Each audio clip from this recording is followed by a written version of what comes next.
ओम brim बृहस्पतये नमः। ओम नमो भगवते वासुदेवाय। प्रिय भक्तों, आज गुरुवार है, जिसे बृहस्पतिवार भी कहते हैं। और गुरुवार का दिन भगवान बृहस्पति देव को समर्पित है।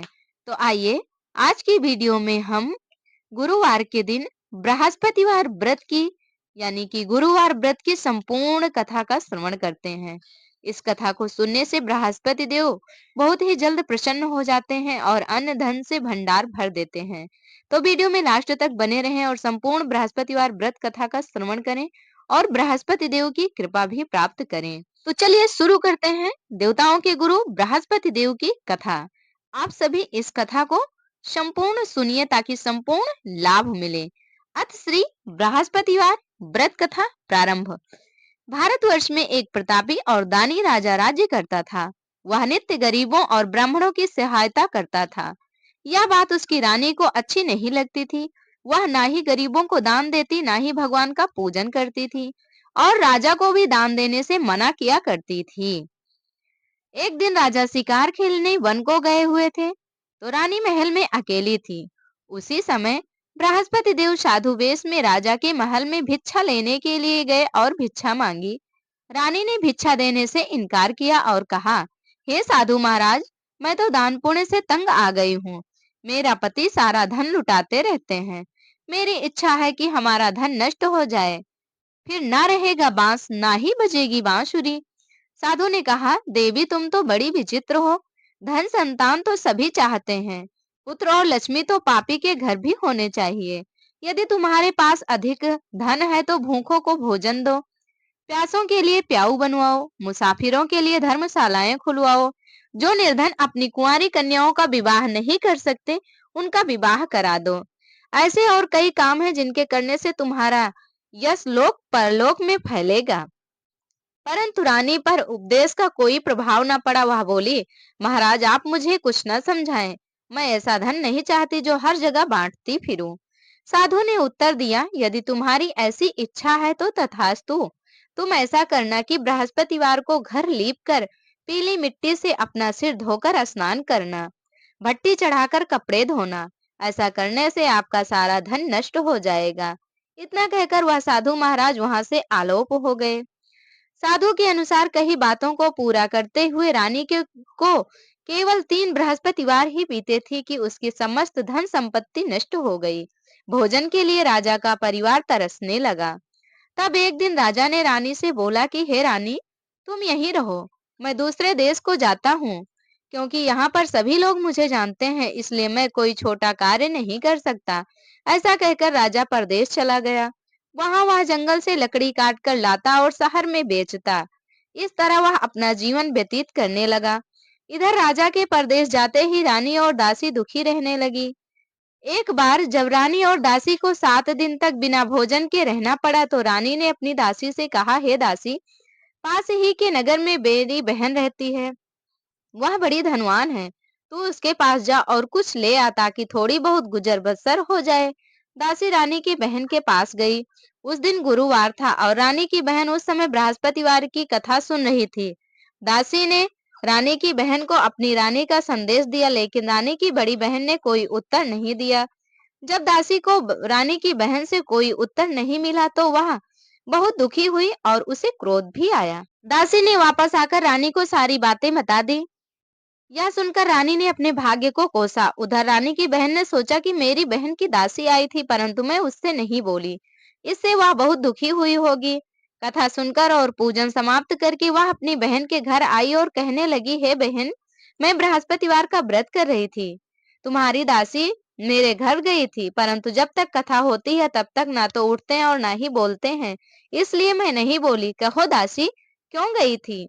रानी बोली, बहन, तुमसे क्या छिपाऊं, हमारे घर में खाने तक को अनाज नहीं था। ऐसा कहते कहते रानी की आंखें भर आई। उसने दासी समेत पिछले 7 दिनों से भूखे रहने तक की बात अपनी बहन को विस्तार पूर्वक सुना दी। रानी की बहन बोली, देखो बहन, भगवान बृहस्पति देव सबकी मनोकामना को पूर्ण करते हैं। देखो शायद तुम्हारे घर में अनाज रखा हो। पहले तो रानी को विश्वास नहीं हुआ, पर बहन के आग्रह करने पर उसने अपनी दासी को अंदर भेजा तो उसे सचमुच अनाज से भरा एक घड़ा मिल गया। यह देखकर दासी को बड़ी हैरानी हुई। दासी रानी से कहने लगी, हे रानी, जब हमको भोजन नहीं मिलता तो हम व्रत ही तो करते हैं, इसलिए क्यों ना इनसे व्रत और कथा की विधि पूछ ली जाए ताकि हम भी व्रत कर सके। तब रानी ने अपनी बहन से बृहस्पतिवार व्रत के बारे में पूछा। उसकी बहन ने बताया, बृहस्पतिवार के व्रत में चने की दाल और मुनक्का से विष्णु भगवान का केले की जड़ में पूजन करें तथा दीपक जलाएं, व्रत कथा सुने और पीला भोजन ही करें, इससे बृहस्पति देव प्रसन्न होते हैं। व्रत और पूजन विधि बताकर रानी की बहन अपने घर को लौट गई। 7 दिन के बाद जब गुरुवार आया तो रानी और दासी ने व्रत रखा।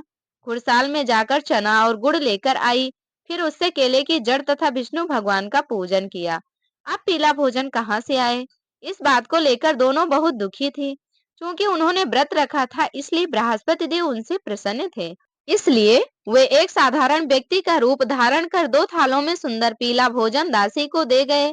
भोजन पाकर दासी प्रसन्न हुई और फिर रानी के साथ मिलकर भोजन ग्रहण किया। उसके बाद वे सभी गुरुवार को व्रत और पूजन करने लगी। बृहस्पति भगवान की कृपा से उनके पास फिर से धन संपत्ति आ गई, परंतु रानी फिर से पहले की तरह आलस्य करने लगी। तब दासी बोली, देखो रानी, तुम पहले भी इस प्रकार आलस्य करती थी, तुम्हें धन रखने में कष्ट होता था, इस कारण सभी धन नष्ट हो गया, और अब जब भगवान बृहस्पति की कृपा से धन मिला है तो तुम्हें फिर से आलस्य होता है। रानी को समझाते हुए दासी कहती है कि बड़ी मुसीबतों के बाद हमने यह धन पाया है, इसलिए हमें दान पुण्य करना चाहिए, भूखे मनुष्यों को भोजन कराना चाहिए और धन को शुभ कार्यों में खर्च करना चाहिए, जिससे तुम्हारे कुल का यश बढ़ेगा, स्वर्ग की प्राप्ति होगी और पितृ भी प्रसन्न होंगे। दासी की बात मानकर रानी अपना धन शुभ कार्यों में खर्च करने लगी, जिससे पूरे नगर में उनका यश फैलने लगा। उधर एक दिन राजा दुखी होकर जंगल में एक पेड़ के नीचे आसन जमाकर बैठ गया। वह अपनी दशा को याद करके व्याकुल होने लगा। बृहस्पतिवार का दिन था। एकाएक उसने देखा कि निर्जन वन में एक साधु प्रकट हुए। वह साधु वेश में स्वयं बृहस्पति देवता थे। लकड़हारे के सामने आकर बोले, हे लकड़हारे, इस सुनसान जंगल में तू चिंता मग्न क्यों बैठा है? लकड़हारे ने दोनों हाथ जोड़कर प्रणाम किया और उत्तर दिया, महात्मा जी, आप सब कुछ जानते हैं, मैं क्या करूं? यह कहकर रोने लगा और साधु को अपनी आत्मकथा सुनाई। महात्मा जी ने कहा, तुम्हारी स्त्री ने बृहस्पति के दिन बृहस्पति भगवान का निरादर किया है, जिसके कारण रुष्ट होकर उन्होंने तुम्हारी यह दशा कर दी। अब तुम चिंता को दूर करके मेरे कहने पर चलो तो तुम्हारे सब कष्ट दूर हो जाएंगे और भगवान पहले से भी अधिक संपत्ति देंगे। तुम बृहस्पति के दिन कथा किया करो। 2 पैसे के चने मुनक्का लाकर उसका प्रसाद बनाओ और शुद्ध जल से लोटे में शक्कर मिलाकर अमृत तैयार करो। कथा के पश्चात अपने सारे परिवार और सुनने वाले प्रेमियों में अमृत व प्रसाद बांटकर आप भी ग्रहण करो। ऐसा करने से भगवान तुम्हारी सब मनोकामनाएं पूरी करेंगे। साधु के ऐसे वचन सुनकर लकड़हारा बोला, हे प्रभु, मुझे लकड़ी बेचकर इतना पैसा नहीं मिलता जिससे भोजन के उपरांत कुछ बचा सकूं। मैंने रात्रि में अपनी स्त्री को व्याकुल देखा है, मेरे पास कुछ भी नहीं जिससे मैं उसकी खबर मंगा सकूं। साधु ने कहा, हे लकड़हारे, तुम किसी बात की चिंता मत करो। बृहस्पति के दिन तुम रोजाना की तरह लकड़ियां लेकर शहर को जाओ। तुमको रोज से दुगुना धन प्राप्त होगा, जिसे तुम भली भांति भोजन कर लोगे तथा बृहस्पति देव की पूजा का सामान भी आ जाएगा। इतना कहकर साधु अंतर ध्यान हो गए। धीरे धीरे समय व्यतीत होने पर फिर वही बृहस्पतिवार का दिन आया। लकड़हारा जंगल से लकड़ी काटकर किसी शहर में बेचने गया। उसे उस दिन और दिन से अधिक पैसा मिला। राजा ने चना गुड़ आदि लाकर गुरुवार का व्रत किया। उस दिन से उसके सभी क्लेश दूर हुए। परंतु जब दोबारा गुरुवार का दिन आया तो बृहस्पतिवार का व्रत करना भूल गया। इस कारण बृहस्पति भगवान नाराज हो गए। उस दिन उस नगर के राजा ने विशाल यज्ञ का आयोजन किया तथा शहर में यह घोषणा करा दी कि कोई भी मनुष्य अपने घर में भोजन न बनावे, न आग जलावे, समस्त जनता मेरे यहाँ भोजन करने आवे। इस आज्ञा को जो न मानेगा उसे फांसी की सजा दी जाएगी। इस तरह की घोषणा संपूर्ण नगर में करवा दी गई। राजा की आज्ञा अनुसार शहर के सभी लोग भोजन करने गए, लेकिन लकड़हारा कुछ देर से पहुंचा, इसलिए राजा उसको अपने साथ घर लिवा ले गए और ले जाकर भोजन करा रहे थे तो रानी की दृष्टि उस खूंटी पर पड़ी जिस पर उसका हार लटका हुआ था। वह वहां पर दिखाई नहीं दिया। रानी ने निश्चय किया कि मेरा हार इस मनुष्य ने चुरा लिया है। उसी समय सिपाहियों को बुलाकर उसको कारागार में डलवा दिया। जब लकड़हारा कारागार में पड़ गया और बहुत दुखी होकर विचार करने लगा कि न जाने कौन से पूर्व जन्म के कर्म से मुझे यह दुख प्राप्त हुआ है, और उसी साधु को याद करने लगा जो कि जंगल में मिला था। उसी समय तत्काल बृहस्पति देव साधु के रूप में प्रकट हुए और उसकी दशा को देखकर कहने लगे, अरे मूर्ख, तूने बृहस्पति देव की कथा नहीं करी, इस कारण तुझे यह दुख प्राप्त हुआ है। अब चिंता मत कर, बृहस्पतिवार के दिन कारागार के दरवाजे पर 4 पैसे पड़े मिलेंगे, उनसे तू बृहस्पति देव की पूजा करना, तेरे सभी कष्ट दूर हो जाएंगे। बृहस्पति के दिन उसे 4 पैसे मिले। लकड़हारे ने कथा कही। उसी रात्रि को बृहस्पति देव ने उस नगर के राजा को स्वप्न में कहा, हे राजा, तुमने जिस आदमी को कारागार में बंद कर दिया है वह निर्दोष है, वह राजा है, उसे छोड़ देना। रानी का हार उसी खूंटी पर लटका है, अगर तू ऐसा नहीं करेगा तो मैं तेरे राज्य को नष्ट कर दूंगा। इस तरह रात्रि में स्वप्न को देखकर राजा प्रातः काल उठा और खूंटी पर हार देखकर लकड़हारे को बुलाकर क्षमा मांगी तथा लकड़हारे को योग्य सुंदर वस्त्र आभूषण देकर विदा किया। बृहस्पति देव की आज्ञा अनुसार लकड़हारा अपने नगर को चल दिया। राजा जब अपने नगर के निकट पहुंचा तो उसे बड़ा आश्चर्य हुआ। नगर में पहले से अधिक बाग, तालाब, कुएं तथा बहुत सी धर्मशालाएं, मंदिर आदि बन गई हैं। राजा ने पूछा, यह किसका बाग और धर्मशाला है? तब नगर के सब लोग कहने लगे, यह सब रानी और बांदी के हैं। तो राजा को आश्चर्य हुआ और गुस्सा भी आया। जब रानी ने यह खबर सुनी कि राजा आ रहे हैं तो उन्होंने बांदी से कहा कि हे दासी, देख राजा हमको कितनी बुरी हालत में छोड़ गए थे, हमारी ऐसी हालत देखकर वह लौट न जाएं, इसलिए तू दरवाजे पर खड़ी हो जा। आज्ञा अनुसार दासी दरवाजे पर खड़ी हो गई। राजा आए तो उन्हें अपने साथ लिवा लाई।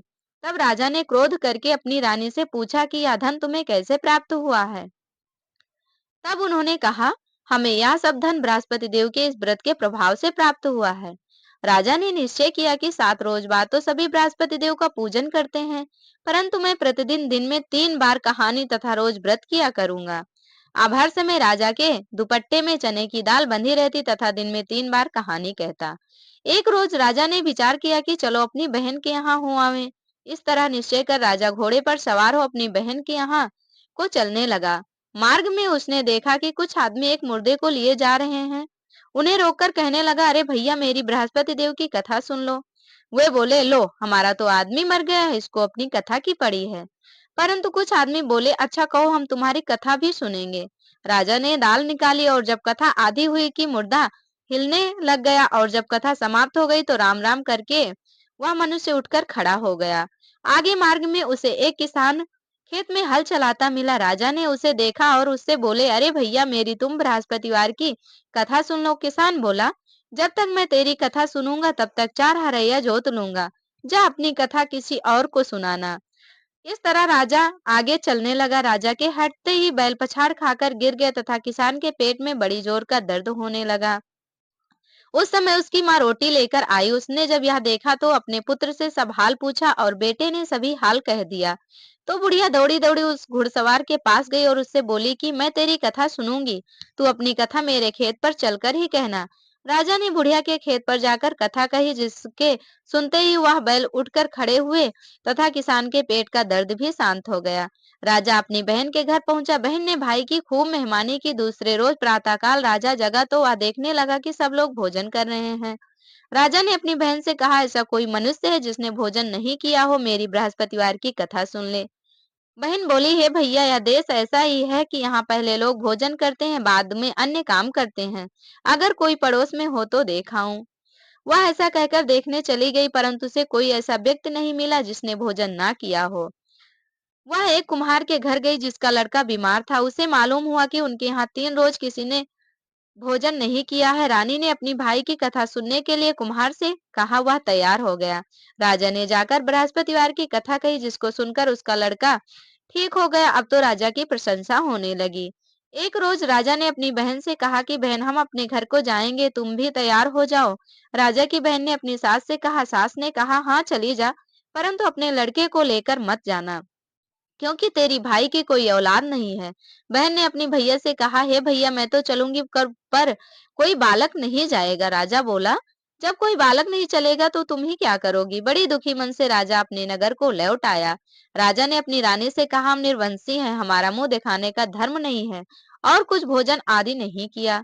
रानी बोली, हे प्रभु, बृहस्पति देव ने हमें सब कुछ दिया, वह हमें औलाद अवश्य देंगे। उसी रात को बृहस्पति देव ने राजा से स्वप्न में कहा, हे राजा, उठ, सभी सोच त्याग दे, तेरी रानी से गर्भ है। राजा को यह बात सुनकर बड़ी खुशी हुई। 9वें महीने में उसके गर्भ से एक सुंदर पुत्र पैदा हुआ। तब राजा बोला, रानी, स्त्री बिना भोजन के रह सकती है, पर बिना कहे नहीं रह सकती। जब मेरी बहन आवे तो तुम मुझसे कुछ मत कहना। रानी ने सुनकर हाँ कर दिया। राजा की बहन ने यह शुभ समाचार सुना तो वह बहुत खुशी हुई तथा बधाई लेकर अपनी भाई के यहाँ आई। तभी रानी ने कहा, घोड़ा चढ़कर तो नहीं आई, गधा चढ़ी आई। राजा की बहन बोली, भाभी, मैं इस प्रकार न कहती तो तुम्हें औलाद कैसे होती। बृहस्पति देव ऐसे ही हैं, जैसे जिसके मन में कामनाएं हैं सभी को पूर्ण करते हैं। जो सद्भावना पूर्वक बृहस्पतिवार का व्रत करता है एवं कथा पढ़ता है अथवा सुनता है, दूसरों को सुनाता है, बृहस्पति देव उसकी सभी मनोकामनाओं को पूर्ण करते हैं। प्रेम से बोलिए बृहस्पति देव भगवान की जय। प्रिय भक्तों, श्री बृहस्पति देव व्रत कथा संपूर्ण हुई। तो आप सभी को अच्छी लगी हो तो प्यारा सा कमेंट कर दीजिए और वीडियो को लाइक कर दीजिए, चैनल को सब्सक्राइब कर लीजिए। हमारे साथ जुड़े रहने के लिए धन्यवाद। जय हो बृहस्पति।